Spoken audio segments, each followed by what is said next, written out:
কাকা কি হয়েছে আপনার? শ্বাসকষ্ট? আপনি ভ্যান চালান? বাড়ি কোন জায়গায় আপনার? ও,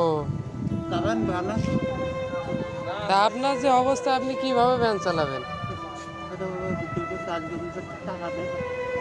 টাকা নেই?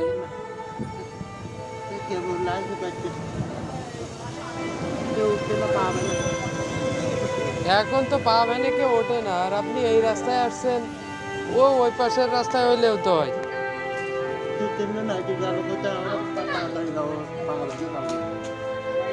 আপনার ছেলে মেয়ে নাই? ছেলে নেই না? তো এভাবে বসে থাকলে তো হবে না। আপনার বাসায় চাউল নাই?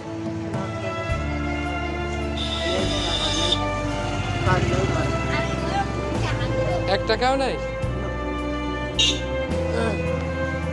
দেখি আমি টাকার কিছু হেল্প করে দিই।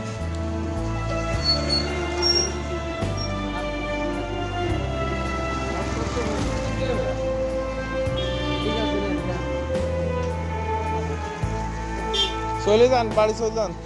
আপনি বাড়ি চলে যান, আপনি তো চালাতে পারবেন না ভ্যান।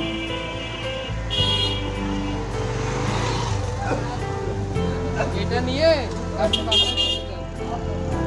এখন আস্তে আস্তে যান। ঠিক চলে আছে? যান, আর চালান আর না, রাস্তা চালান। থাকেন না। ওটা দিয়ে চাল কিনে নেন, আর একটা ওই শ্বাসকষ্টের মেশিন কিনে নেন।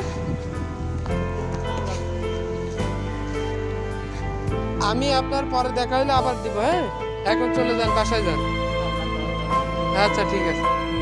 আমার ভিডিওটি করার মূল কারণ মানুষকে দেখানো নয়, মানুষকে অনুপ্রাণিত করার জন্য আমি এই ভিডিওটি করলাম, যেন আমাকে দেখে হাজারো যুবক অনুপ্রাণিত হয়ে এভাবে অসহায় মানুষদের পাশে দাঁড়াতে পারে।